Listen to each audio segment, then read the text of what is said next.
Esse é o Mundo em Revolução e nós vamos falar agora sobre a situação na Ucrânia, hoje, dia 8 de março de 2024. São 8 horas da manhã aqui no Rio de Janeiro, 1 hora da tarde lá em Kiev, no momento que eu gravo esse vídeo. E tivemos nessa noite de ontem para hoje mais um grande ataque com drones Shahid, que são aqueles drones de fabricação iraniana que são usados pelos russos contra os ucranianos. Como é tradicional, os ucranianos derrubaram a maior parte deles, mas alguns ainda causaram dano, infelizmente. Os russos também usaram S-300, que são aqueles foguetes originalmente para defesa antiaérea, mas que eles são adaptados para atingir também alvos no solo, né? Bom, os ucranianos também fizeram ataques com drones, tá? Então vários drones ucranianos foram derrubados aqui em Belgorod. O que chamou atenção, porém, foi que, segundo os russos, 12 drones chegaram aqui no aeroporto de Volgogrado, que é um aeroporto que é usado militarmente pelos russos, e, segundo os russos, todos os 12 foram derrubados, mas a gente não tem confirmação disso não, se algum conseguiu atingir algum alvo aqui em Volgogrado. Mas mais impressionante ainda, os ucranianos atingiram uma metalúrgica aqui, ó, em Cherepovets, essa cidadezinha aqui no norte da Rússia, bem depois de Moscou, ou seja, realmente um drone com alcance muito grande. Explodiu a metalúrgica, um alto forno foi para o saco. Já é um prejuízo grande aí para os russos, né, na produção de aço, que eles usam, lógico, para o esforço de guerra aqui, né? Bom, na linha de frente, os ucranianos enfrentaram algumas batalhas, os russos tentaram avançar aqui em Robotny, tentaram avançar aqui em Krink, em alguns outros pontos da linha de frente, mas não houve nenhum avanço real. Como a gente está falando, já está chegando a época da lama por lá, já fica mais difícil os avanços agora, já foi um dia mais calmo. A fronte está mais estabilizada neste momento, né? Do ponto de vista diplomático, o Zaluzhny decidiu ser embaixador ucraniano no Reino Unido, na Inglaterra.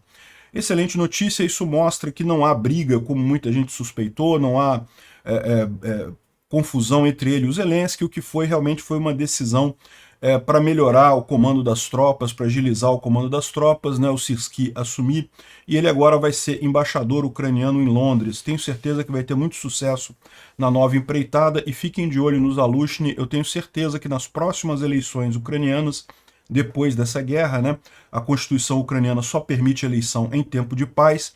Então, depois dessa guerra, certamente haverá eleições na Ucrânia. Eu tenho certeza que o Zelensky já falou que não vai querer concorrer para a reeleição. Ele poderia concorrer para a reeleição, mas ele falou que não vai querer.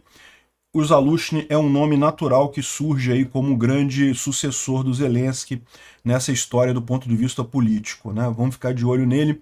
E outra notícia, ontem foi o discurso do State of the Union do Biden, né? O Biden falou lá na Câmara dos Deputados americana, na House of Representatives, e falou muito sobre a Ucrânia, falou sobre a importância de ajudar a Ucrânia, falou que os Estados Unidos não podem se furtar a ajudar a Ucrânia nesse momento. Um discurso muito bacana. Eu acho que certamente vai ter impacto nisso daí, né?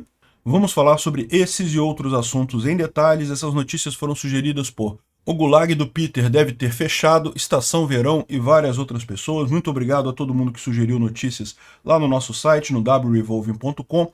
E muito obrigado a você que está assistindo o nosso vídeo. Se você gosta do nosso conteúdo, por favor, deixa o seu like e se inscreva aqui no canal, né? E pois bem, não se esqueçam, está acontecendo ainda a nossa vaquinha. Chegamos a 77 mil reais. Vamos dar uma esticada para chegar a 80. Quem puder doar alguma coisa, a chave do Pix está na descrição do vídeo. E a partir de amanhã vai ter novidade, vai ter uma chave de PayPal para o pessoal que quiser doar fora do Brasil. A gente vai começar isso amanhã, então amanhã aguardem, eu vou falar aqui no vídeo, tá? Não acreditem em outras pessoas dizendo que a chave é minha, tome cuidado com informações.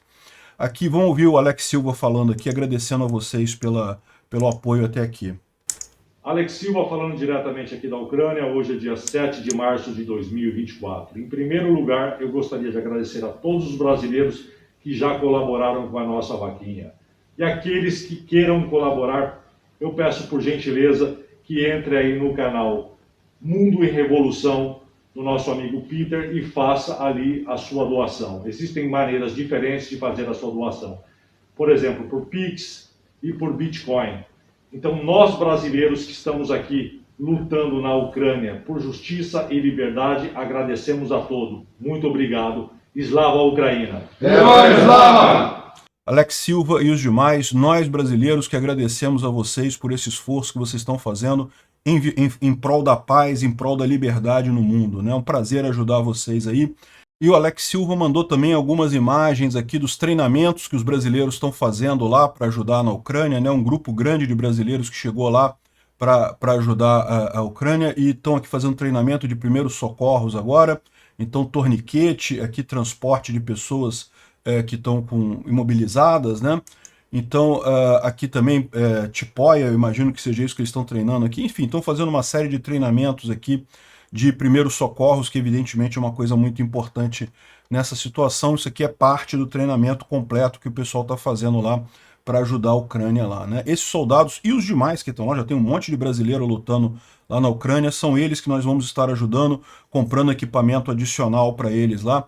Não é que a Ucrânia não deu o equipamento para eles, ela dá todo o equipamento que o militar precisa, mas em condição de guerra, muita coisa quebra, muita coisa suja, muita coisa tem problema, então sempre precisa de mais, sempre é uma ajuda muito grande, o pessoal está bem equipado, ajuda a se manter vivo nessa situação e a ajudar ao máximo lá o exército ucraniano, né? Bom, falando da Ucrânia em si, nessa noite de ontem para hoje, a Rússia atacou a Ucrânia com um total de 37 drones Shahid, que são aqueles drones de fabricação iraniana, dos quais 33 foram derrubados, então a maior parte deles foi derrubada, principalmente foi no sul e em Kharkiv. Então as áreas principalmente atingidas foi aqui, a área sul aqui da Ucrânia, Odessa, Mykolaiv, Kryvyi Rih, e Kharkiv aqui também teve muita coisa aqui. Infelizmente, 4 desses drones chegaram a atingir o alvo. Aqui, por exemplo, em Shururiv, que é perto de Kharkiv, uma explosão que teve aqui, um dos drones atingiu esse prédio aqui, vê as janelas todas quebradas e coisa e tal. Realmente um dano muito grande, um susto muito grande. Felizmente, não morreu ninguém, mas teve 7 pessoas feridas, inclusive uma criança de 3 anos de idade. Uma maldade isso. E um garoto também de 16 anos, né? Enfim. E aqui houve também ataque com S-300, principalmente em Mirnograd. Mirnograd é aqui nessa região, aqui perto de Donetsk. Mirnograd, essa cidade aqui, está bem longe da linha de frente. Os russos fizeram um ataque aqui à cidade de Mirnograd com S-300. S-300 é aquele foguete que originalmente era para defesa antiaérea, então ele visava alvos no ar, os russos adaptaram ele para atingir também alvos em terra e causa muito estrago porque ele é muito difícil de abater, ele é muito rápido. Embora ele tenha uma carga relativamente pequena, eles usam uma quantidade grande desses foguetes e acabam causando um dano significativo. Foi um prédio de apartamentos, uma clínica médica, 7 prédios foram danificados ali e ainda teve problema com uma estação de gás e uma subestação elétrica que foram destruídos ali, né? Então muito, muito crítico isso daqui, muito triste esse ataque russo ali na região. Bom, mas os ucranianos revidaram também, tá? Isso daqui são os drones que atingiram Volgogrado, que fica a 500 quilômetros da linha de frente. Aqui, Volgogrado, é essa cidade aqui, para quem não lembra, é a antiga Stalingrado, uma cidade que foi muito icônica na Segunda Guerra Mundial, né? Os alemães chegaram a tomar quase toda a cidade, mas foi exatamente aqui que parou a ofensiva alemã e começou a ofensiva soviética na época, retomando território aqui, né? Existe uma base aérea muito importante aqui, e segundo os russos, todos os 12 drones ucranianos que chegaram aqui foram derrubados. Eles sempre falam que todos foram derrubados, vamos ver se realmente todos foram derrubados. Se tiver algum ataque, alguma coisa, a gente vai ficar sabendo aí nos próximos dias, né? Agora, mais impressionante ainda foi isso daqui, ó, esse ataque aqui na fábrica de aço de Cherepovets. Vamos dar uma olhada aqui, isso aqui é uma imagem interna. Olha só, isso aqui é um alto forno por indução, né? É um alto forno elétrico e desabou a coisa toda, explodiu a coisa toda aqui. Então, isso aqui é uma gravação do vídeo de vigilância lá da usina, ou seja, realmente demonstrando que o ataque foi significativo. Tem uma outra imagem aqui também que mostra essa explosão. Se você olhar aqui nesse cantinho aqui, ó, nesse cantinho aqui, a grande explosão quando o drone atingiu. Isso daqui é a cidade de Cherepovets, que é essa cidade aqui, ó. Repara que Moscou ficou para trás, é aqui em cima, Cherepovets, essa cidade aqui onde fica essa usina metalúrgica, nessa usina siderúrgica, que foi atingida aqui, né? Então, impressionante o feito ucraniano. O drone foi até lá e conseguiu causar um dano significativo. Essa já é a terceira usina metalúrgica, usina de aço que os ucranianos atingem, né? E tem a confirmação também, é 850 quilômetros dentro do território russo. E o pessoal, isso aqui é uma confirmação lá dos russos mesmo. Um drone voou até Severstal, né? Severstal é o nome da empresa de aço, né? Hoje, por volta das 6 horas da manhã, uma explosão aconteceu no local da indústria Severstal. De acordo com a versão oficial, um dos fornos de indução explodiu. Porém, de acordo com a nossa informação, a explosão na planta metalúrgica foi causada por um ataque de drones. As circunstâncias do incidente estão sendo verificadas. Um total de 6 drones entraram no território russo hoje e foram derrubados por defesa defesa antiaérea russa em Briansk, Tula e Kursk, nas regiões de Briansk, Tula e Kursk, né? Mas esse daqui chegou aqui em Cherepovets e causou dano. E além disso teve os de Volgogrado também, né, que aconteceu também. Também tem aqui ó, as derrubadas de drones aqui em Belgorod, Tula, Kursk, segundo eles estão dizendo, né? Tula é mais para cá, Tula é aqui, ó, mais perto de Moscou, e, enfim, segundo os russos, esses outros todos foram derrubados, mas pelo menos o da metalúrgica a gente tem certeza lá no norte, né? Então aqui tem a informação disso daqui, aqui é o mesmo vídeo que a gente já viu, os vídeos que a gente já viu, e onde fica a posição dessa metalúrgica, dessa siderúrgica que foi atingida aqui, né? Bom, depois de danificar várias refinarias de óleo na Rússia, as forças ucranianas começaram agora a atingir plantas metalúrgicas e siderúrgicas, né? O terceiro ataque, e esse foi a 850 quilômetros da fronteira, então são grandes siderúrgicas. Essa de Cherepovets é a segunda maior siderúrgica russa, então são grandes siderúrgicas aqui que estão sendo atingidas pelos ucranianos. A ideia, mais uma vez, é justamente evitar o esforço de guerra russo, né? Atrapalhar o esforço de guerra russo. Além desse ataque lá na siderúrgica de Cherepovets, a gente teve também explosões reportadas em Skadovsk. Skadovsk é na Ucrânia, na área ocupada da Ucrânia pelos russos. A gente já falou para vocês que essa área aqui é normalmente um balneário, é uma área praiana, o pessoal gosta muito de ir para lá no verão.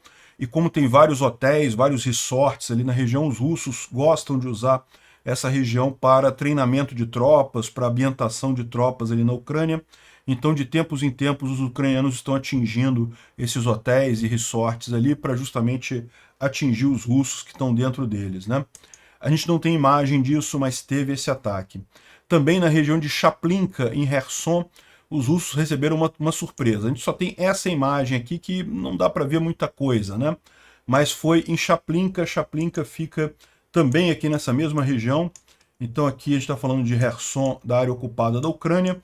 Skadovsk é aqui, então teve explosão aqui em Skadovsk, e Chaplinka é aqui, ó, é uma outra área também. Essa área aqui é mais focada em logística, porque ela é por aqui que passa a estrada que vem da Crimeia para abastecer aqui tanto a região de Kherson quanto também a região de Melitopol, né? Uma das estradas possíveis, essa daqui, é muito usada, e alguma coisa muito grande explodiu aqui. A gente não sabe ainda exatamente o que foi, só temos essa imagem aqui que não diz muita coisa, mas que teve o ataque ali, né?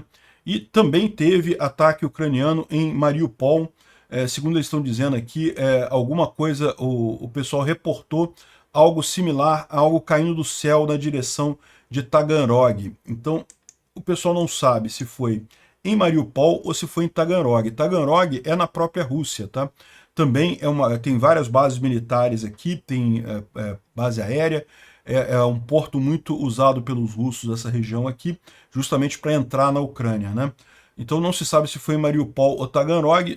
É meio longe isso aqui, tá? Não é pertinho não, mas o pessoal não está sabendo aqui qual foi isso daí, né? Ou pode ser duas coisas diferentes também, é uma possibilidade, né? Além disso, teve explosões reportadas nas cidades de Tokmak e Melitopol. Então aqui é Mariupol ou Taganrog, e Melitopol tá para cá, Melitopol e Tokmak são as duas cidades que tinham aqui na direção que os ucranianos pretendiam fazer a grande contraofensiva do ano passado, né?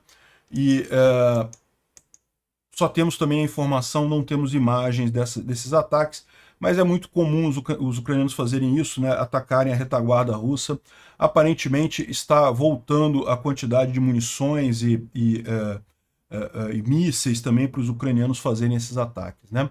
Bom, uma coisa que a verdade é essa, a gente achava que não ia ajudar muito os russos, uma linha defensiva muito bem construída, muito fortificada, mas como os ucranianos experimentaram lá, justamente ali na região de Tokmak, viram que realmente funciona você ter bunkers de concreto no subsolo, ter uma linha defensiva muito bem construída, muito bem estruturada. Isso ajuda.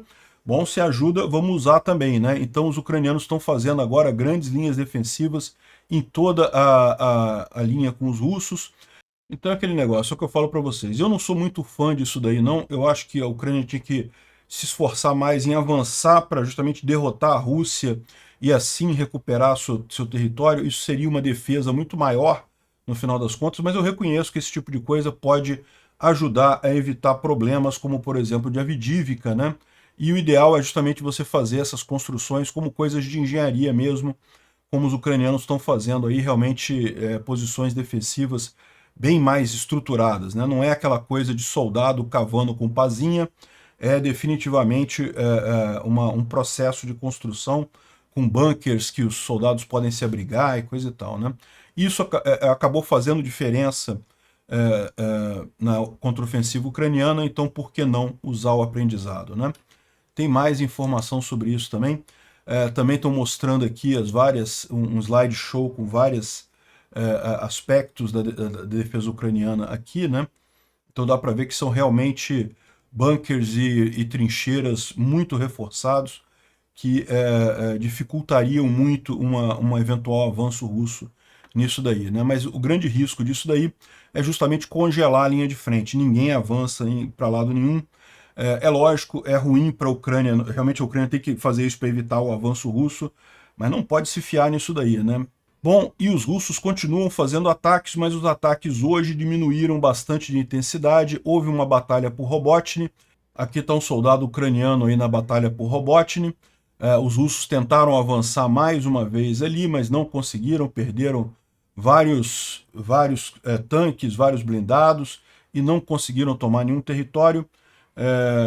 Bem intensa aqui a batalha, a luta dos soldados ucranianos para manter as posições ali em Robotny e conseguiram, né? Não houve avanço russo, aqui os tanques russos explodindo lá ao longe, né? Aqui tem a informação dos próprios ucranianos falando sobre isso. Os pig dogs, né, os cachorros leitões russos, tentaram novamente assaltar Robotny com 3 grupos de assalto de diferentes direções. Dessa vez eles vieram com a cobertura de equipamento armado, transportadores de pessoal, BMP-2, e usaram muita artilharia, né, usando artilharia e tanques, né?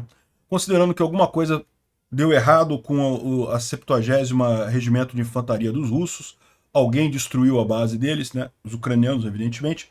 Dessa vez eles foram menos usados. Ao invés disso, vieram principalmente VDVs, paraquedistas do 191º Regimento. Todas as tentativas foram sem sucesso. O número de equipamento destruído dos russos é até 10 unidades. Na fábrica Dormash, em Berdiansk, os russos fizeram uma base de reparo de tanques e parece que desde o início desse assalto a Robotny, um mês atrás, eles estão cada vez com mais veículos para serem reparados por lá, né? E eles estão sendo jogados para frente porque o objetivo deles é recapturar Robotny antes das eleições do vovô, né? Ou seja, o vovô, no caso, o Putin, evidentemente. Considerando esse fato, eu imagino que as tentativas de movimento vão continuar, mas o resultado final será o mesmo, glória ao exército ucraniano, e é isso daí, né? Também teve uma tentativa de avanço russa em Erohivka, que é ali próximo de Marinka. A gente está falando, Robotny, lógico, essa região aqui que a gente falou primeiro, né, que continua em poder dos ucranianos, e Marinka é essa região aqui, em que os russos conseguiram finalmente tomar a cidade de Marinka depois de anos e anos de tentativa, e estão tentando avançar aqui em Erohivka, mas não apenas foram repelidos, como os ucranianos reconquistaram uma área que tinha sido tomada pelos russos antes aqui, né? 2 dias atrás, a infantaria russa, usando BMPs e T-72, tentaram atingir posições ucranianas ali no vilarejo de Erohivka aqui. O primeiro BMP foi numa mina e foi destruído, outro foi destruído por FPV drones, né? E aqui ele fala que depois, no final das contas, os ucranianos conseguiram até avançar com isso daqui. Ó. A infantaria ucraniana, então, procedeu para lidar com os 16 Mobiks que tinham desmontado e coisa e tal, e no final das contas acabou reconquistando as posições. Os russos não estão fazendo mais ataques ali, pelo menos por hora, né? E também teve essa imagem aqui da região de Bakhmut, de mais uma tentativa russa ali na região de Ivanivsk, e que teve mais um lançamento de russo ao espaço aqui também, né? Aqui está vindo a coluna de tanques aqui tentando avançar ali na região. Em determinado momento, eles passam em cima de o russo jogado aqui, né? Eles passam em cima de uma mina e fica por ali mesma coisa, né? Ou seja, mais um arremesso de russo ao espaço aqui. O Pulevolan não trouxe ainda as cartas dele de ontem. O que a gente tem aqui é do dia 6 de março e não mostra nenhuma grande mudança aqui. Aqui em Kupiansk, os russos acabaram de tomar o vilarejo de Grianivka, já estava na mão deles isso daqui, não fez nenhuma diferença de fato. A posição defensiva ucraniana aqui é no Rio, né? Então não faz muita diferença essas posições do lado de cá do Rio. Aqui em Avdiivka teve um pequeno avanço aqui próximo de Stepov, mas também nenhuma mudança significativa aqui na linha de frente. E aqui em Erohivka, como a gente falou, né, os ucranianos até retomaram uma parte aqui que tinha sido tomada pelos russos alguns dias atrás, né? E mais uma vez aqui em Robotny, os russos tentaram avançar em várias direções, mas também não conseguiram avançar nada por aqui, né?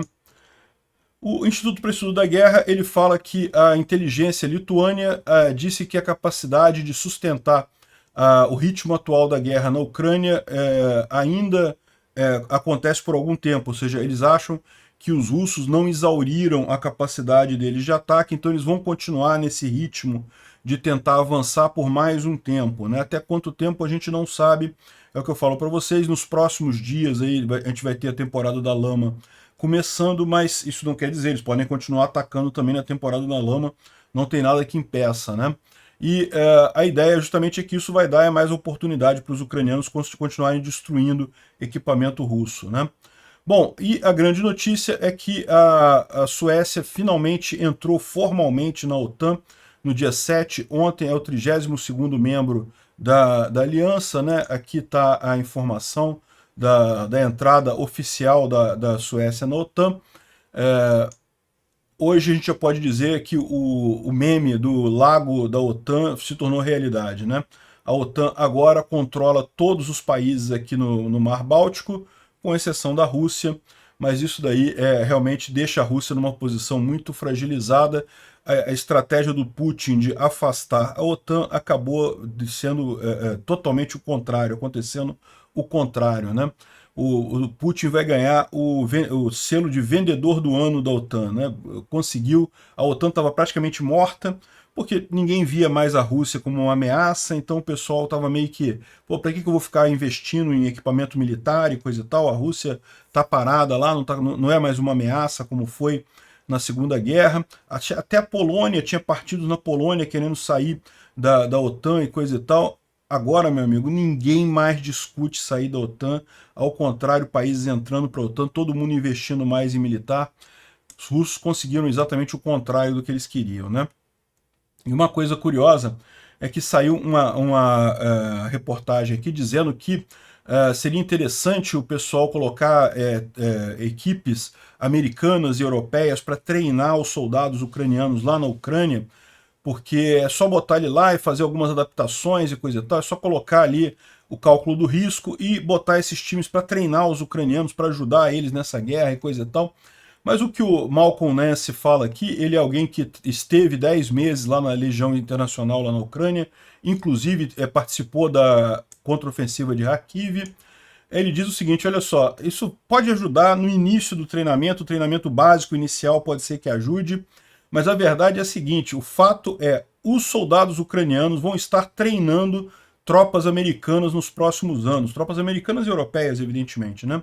O que ele fala é que a intensidade da batalha é algo que os americanos e europeus não estão acostumados desde a Segunda Guerra. Na verdade, ele fala que desde a Guerra do Vietnã, talvez desde a Guerra da Coreia, né? A Guerra da Coreia também foi uma guerra muito sangrenta, muito violenta, lá na década de 1950, né? Então, essa história toda aqui, dizer que o Ocidente vai ensinar os ucranianos a fazer guerra, não, meu amigo, quem tem que beber dessa fonte agora é o Ocidente, que tem que aprender com os ucranianos como se faz guerra, né?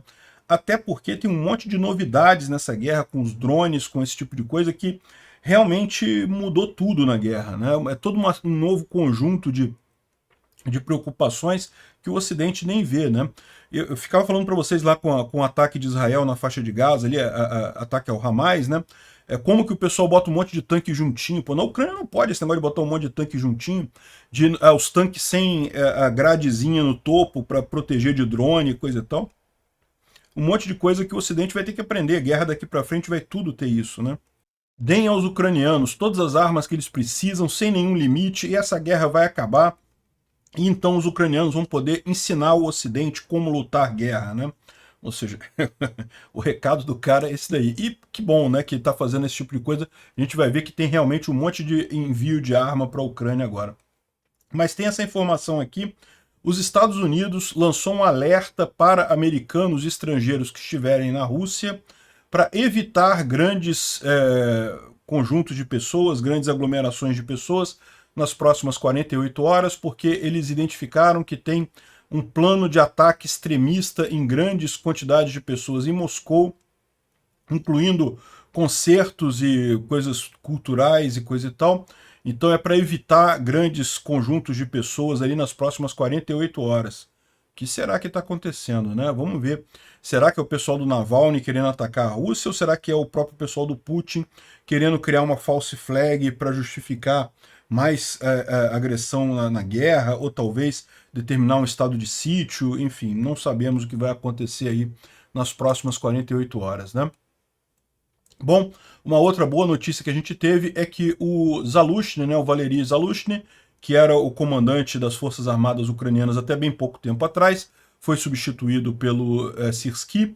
E como a gente falou, os russos disseram que foi uma briga, que o Zaluzhny brigou com o Zelensky, que estavam de mal e não sei o que lá. E não, ficou muito claro que não, que foi algo combinado entre eles, que foi decidido realmente para dar uma mudança no comando da tropa. A verdade é aquilo que eu falei para vocês, o Zaluzhny, a tropa ucraniana gostava muito do Zaluzhny, ele era um comandante muito bom, o Syrskyi é tido como um cara mais durão e coisa e tal. Infelizmente, para você ter bons resultados, às vezes você precisa mesmo do cara mais durão. Eu sei que não é bom isso, né? Ninguém gosta disso, mas essa é a verdade, né?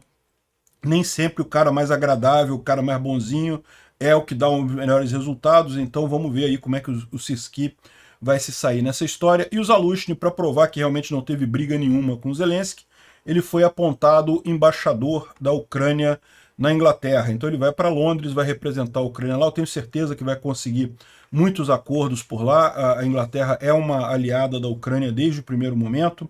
Então eu acho que é uma carreira bacana para ele. Ele certamente vai ter muito sucesso nisso.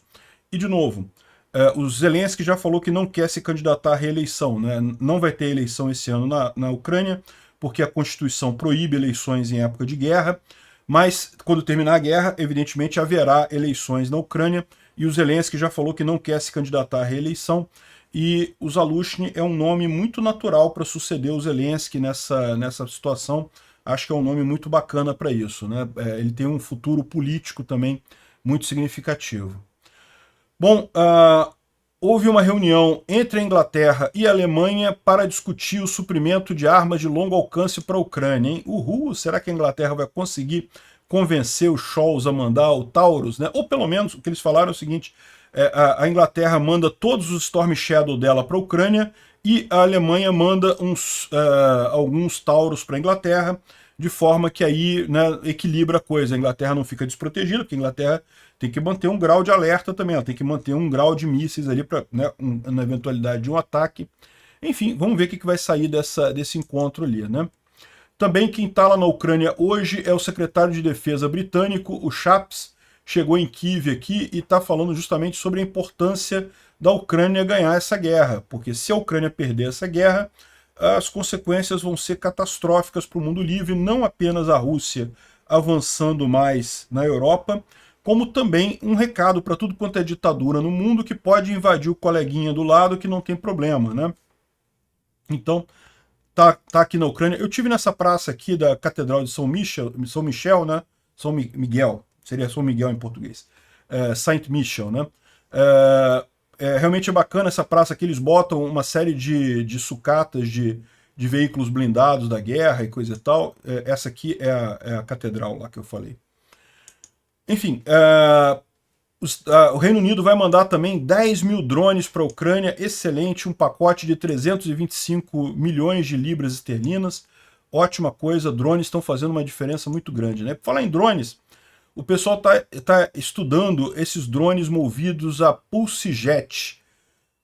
Eu confesso que eu não conhecia essa tecnologia, não sabia como é que é isso, mas o PulseJet é um mecanismo de propulsão que é bem simplesinho, ele não dá muita potência, não dá muito impulso para a aeronave, mas ele é muito simplesinho. Então isso, para usar em drone, é uma vantagem grande, né? Você pode construir esse tipo de motor a jato PulseJet com relativa facilidade. E é muito usado em aeromodelagem, esse tipo de coisa, então eles estão experimentando com esse tipo de drone PulseJet lá na Ucrânia também. Deve ser interessante isso daqui. Nós já falamos isso ontem, mas é bom reforçar, porque agora que saiu a notícia mais forte aí na mídia, que a Tchequia, né, a República Tcheca, conseguiu o dinheiro necessário para comprar os 8 mil cartuchos de artilharia que eles conseguiram para a Ucrânia, né? Então agora já está encomendado, já deve começar a chegar esses cartuchos nas próximas semanas, essa munição de artilharia, muito importante isso. Outra coisa extremamente importante, o parlamento suíço votou para transferir os ativos bloqueados da Rússia para a Ucrânia.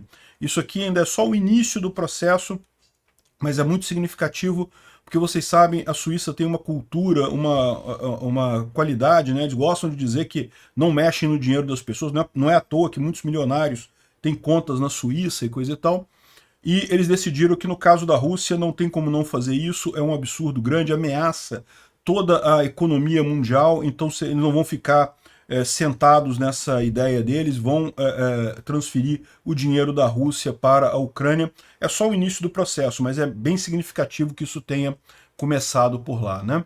Quem está em Kiev também são enviados chineses que vieram para ver os restos do míssil da Coreia do Norte que atacou a Ucrânia, né? Lembra, a Coreia do Norte entregou mísseis para a Rússia e a China não quer se envolver nessa guerra.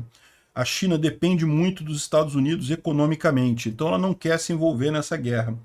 O fato da Coreia do Norte, que é um protetorado chinês, ter mandado mísseis para a Rússia pode ter desagradado os russos. Isso pode ser um dos motivos pelos quais a gente viu a interrupção do envio de armas da Coreia do Norte para a Rússia, né? Como eu noticiei para vocês, desde meados de fevereiro que a Coreia do Norte não manda mais nada para a Rússia. Pode ser que a China tenha dado um puxão de orelha no Kim Jong-un lá. Não sabemos. Vamos ver o que vai surgir disso daqui. Uma boa oportunidade, o Eduardo Girão, o senador Girão, está querendo ouvir o Zelensky no Senado sobre a guerra da Ucrânia. Ele pediu ao embaixador ucraniano para providenciar, talvez via teleconferência, fazer um comunicado para o Senado brasileiro, porque realmente, né, o que ele fala aqui é que o presidente brasileiro, o Lula, o idiota do Lula, só está falando com o Lavrov, só fala com o russo, só fala com o pessoal de lá. Pelo menos o Senado, pelo menos o Congresso brasileiro deveria ouvir o que o Zelensky tem a dizer nessa coisa da guerra, e isso geraria um equilíbrio. Não geraria um equilíbrio, na verdade, mas é pelo menos um passo nesse sentido. Talvez fosse realmente alguma coisa interessante. E bom, a grande notícia do dia foi o State of the Union, né, que é um discurso que o presidente americano faz lá no Congresso americano no início dos trabalhos do ano. Todo ano tem esse pronunciamento, e o Biden falou principalmente sobre a guerra na Ucrânia, né?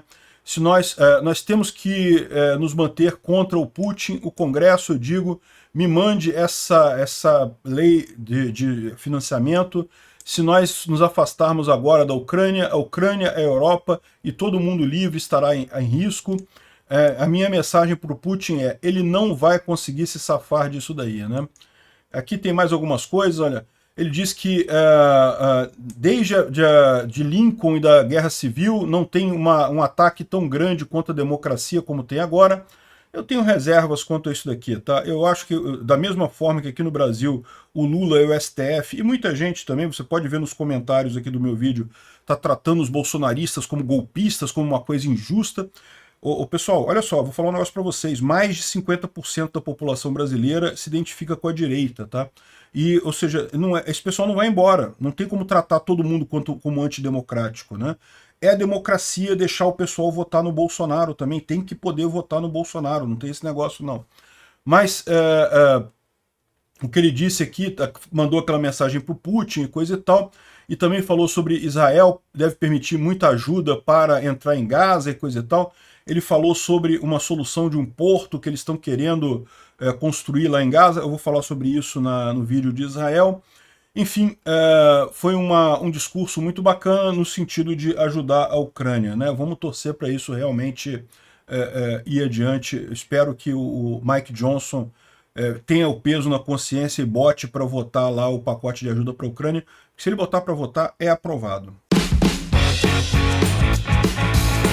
Obrigado por assistir o vídeo até o final. Se gostou do conteúdo, não esqueça de deixar o seu like, isso ajuda o canal a crescer e a chegar para mais gente. Se não gostou, deixe o dislike e explique nos comentários como podemos melhorar.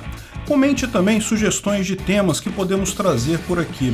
Comentários insultuosos ou defendendo ditaduras e criminosos de guerra serão sumariamente bloqueados. Agradeço a compreensão. Se ainda não é inscrito no canal, considere se inscrever clicando no botão inscrever-se abaixo e marcando a campainha para todos os avisos. Se quiser ajudar o canal, veja no nosso site como você pode fazer isso.